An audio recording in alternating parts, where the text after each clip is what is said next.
Ezt nem most kellett volna ott, amit csinálnak, abban a szivattyúk, egy ilyen 100-as kicsével most próbálják ezt a plusz vizet elvinni, ezt időben ki kellett volna takarítani az árkokat.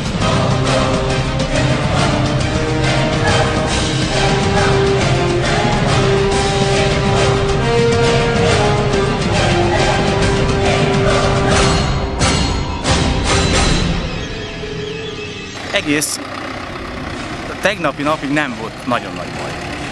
De tegnap már látszott, hogy több olyan területen is megállt az esővíz, ahol már 1970 óta nem álltak vizek.